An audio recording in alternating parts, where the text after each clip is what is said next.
guys! How are you today? Welcome back to my channel, Adventures in America. If you're new to my channel, my name is Jocelyn, and for today's topic, we are going to discuss the latest travel restrictions in the Philippines. There are also new rules that are being imposed to travelers. But before we get started, please like this video, and if you haven't subscribed to my channel, please subscribe and hit that notification bell. I always welcome new subscribers. The Philippines has lifted the travel ban against 10 countries starting September 6. But those who are coming from those countries must also observe current immigration rules, including strict quarantine and testing requirements. Please take note that the Philippines is not yet open for international tourism. I'm going to repeat this because there are certain foreigners who don't have any family members who are trying to come to the Philippines and they are being denied boarding or denied entry. Please remember, the Philippines has not yet opened for international tourism as of this date. It doesn't matter if you are fully vaccinated. It doesn't matter if you are coming from a green lane country. If you are a foreign tourist without a family member, such as a spouse or a Filipino child based in the Philippines, you cannot enter the country. Also, another update is that the visa on arrival for foreign tourists has been suspended since March of 2020. So for all of you who are wondering if this visa on arrival will still be implemented once the Philippines reopens for international tourism, we don't know yet. So if you are planning to come to the Philippines, please familiarize yourself with getting an entry visa from a Philippine consulate abroad covering your residence. I will discuss later on who are the eligible passengers, including the foreign nationals who can enter. Another update is that the new Philippine Immigration Modernization Act has not officially become a law. So that means anything that I've discussed before regarding the new immigration law, this has not been implemented as of this time. Please remember that it just passed the House of Representatives on its third reading. So it will still have to go to the Senate, and if passed by the Senate, it will still have to go to the President to be signed, and after that, it will still have to be published for 15 days before the law becomes effective.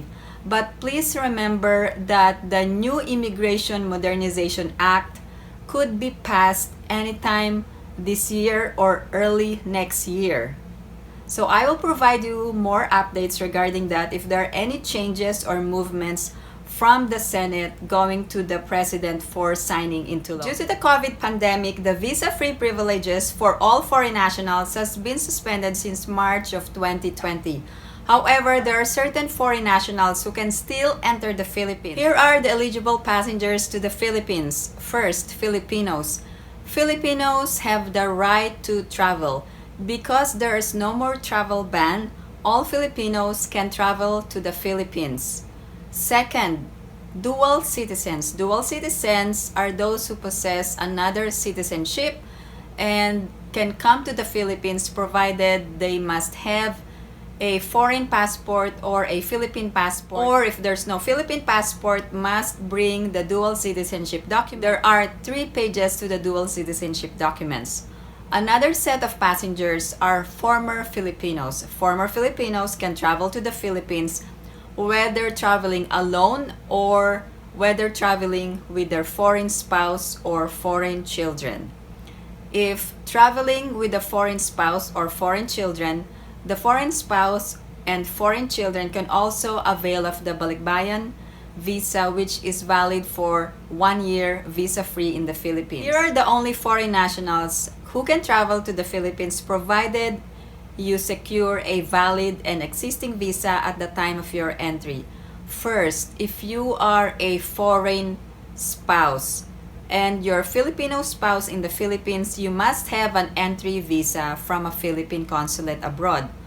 Also, if you are a foreign parent, it doesn't matter if you are traveling with a Filipino child or if the Filipino child in the Philippines, all foreign parents must secure an entry visa from a Philippine consulate abroad.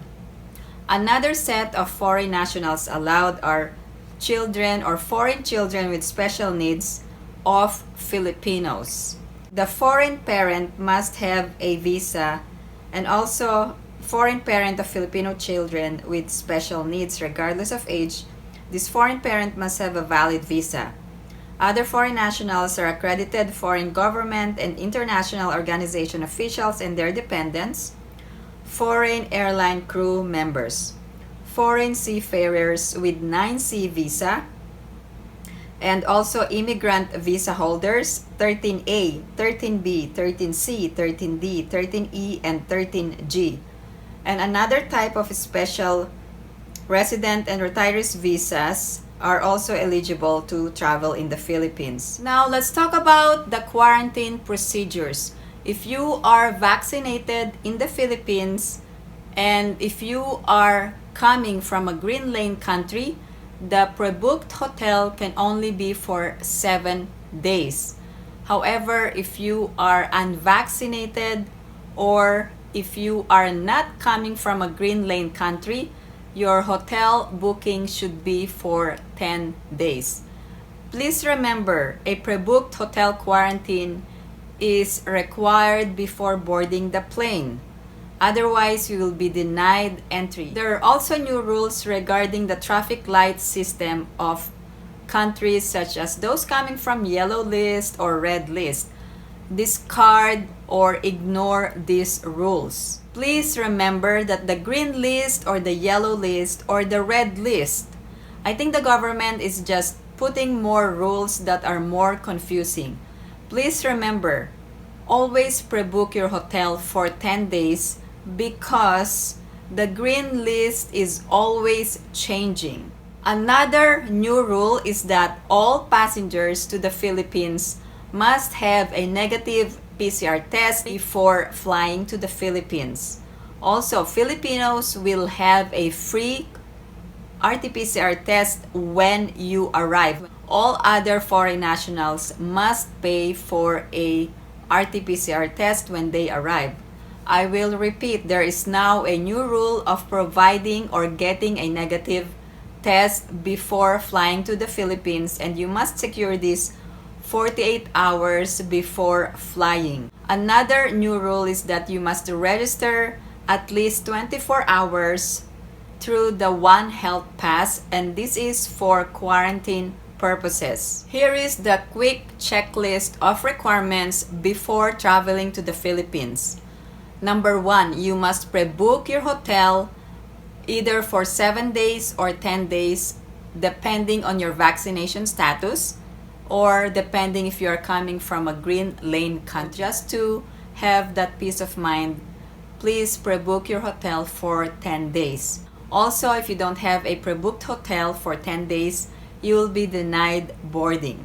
Another requirement is that 24 hours before your departure from your foreign country to the Philippines, you must have or register through the Onehealthpass and present the QR code. Also, you must download the Traze mobile application for contact tracing. Another requirement is that you must have a negative PCR test 48 hours before boarding to the Philippines. These are the 4 important requirements now. And if you don't have any of these except the Traze app, you will be denied boarding. Regarding the health protocols, of course, you must wear a face mask and a face shield. You must download the Traze mobile application. And also, the ECIF form must be completed before flying to the Philippines. For those of you who are flying through PAL, there is a separate ECIF for PAL passengers. Also, if you're flying through the Cebu airport, there is a separate ECIF form for Cebu passengers. Now, for all other non-PAL passengers or those who are flying through a foreign airline, you must register through the padlab.ph for COVID testing. Please remember that there are now 6 ports of entry in the Philippines: Manila, Cebu, Clark, Laoag, Subic, and Davao. please be aware of the specific requirements for each of these port of entries. Now, there is an important reminder for those non-overseas Filipino workers or those non-Filipino passengers on Middle East flights to Manila. So if you're coming from Middle East and if you are going to Manila, your flight will arrive at the Ninoy Aquino International Airport Terminal 1. Your RT-PCR test will be administered by the DOH accredited PAD lab. Now, if you are traveling through PAL or Philippine Airlines and you are going to Cebu, there is a separate ECIF or Electronic Case Investigation form for Cebu passengers. Also, all arriving international flight passengers are required to register not earlier than 5 days prior to departure. A travel registration number or TRN will be generated once registration is complete. Now, if you are arriving in Laoag City, here is the requirement. In compliance with the provincial government of Ilocos Norte requirement for pre-flight COVID-19 screening, passengers are required to present a negative antigen or RT-PCR test result showing the date of specimen extraction was not made more than 48 hours prior to scheduled time of departure. The test result must be presented upon check-in and upon arrival in Laoag. For those arriving in Davao, in compliance with the Davao LGU requirement for pre-flight COVID-19 screening, passengers are required to present a negative RT-PCR test result showing the date of specimen extraction was made not more than 72 hours prior to arrival in Davao. The test results must be presented upon check-in and upon arrival in Davao. For those arriving in Subic, you must register through the ECIF Red Cross for your COVID testing. Now, if you are an overseas Filipino worker, make sure to register through the balikpinas.ph or the OWA Oasis program of the government so you can avail of the free hotel, transportation, COVID testing, and food. I will send the link in my description for all of this information. For all passengers coming from a green lane country, there are strict rules that must be complied with if you are going to avail of the shortened 7 days of hotel quarantine. First, the port of origin is a green list country or territory.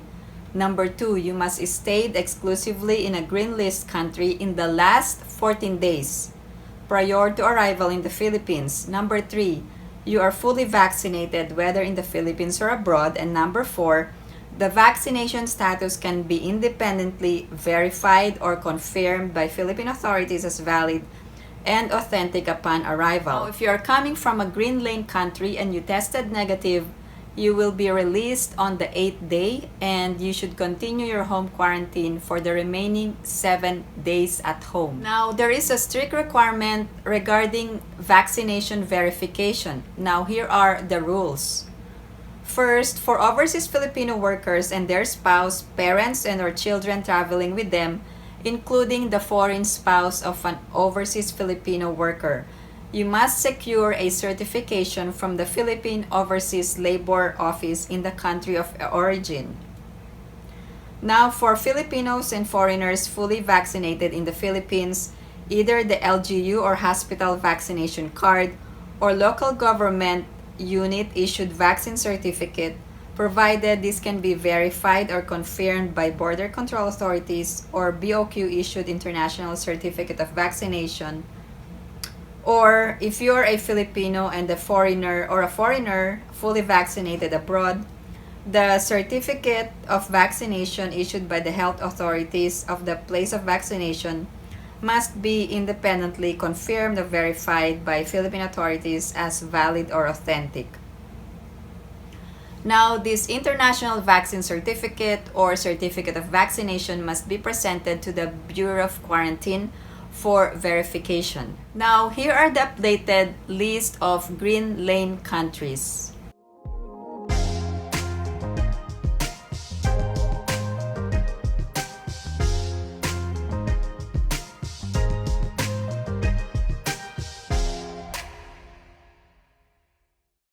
For those who will have a hotel booking of 7 days, the RT-PCR test will be conducted on the 5th day.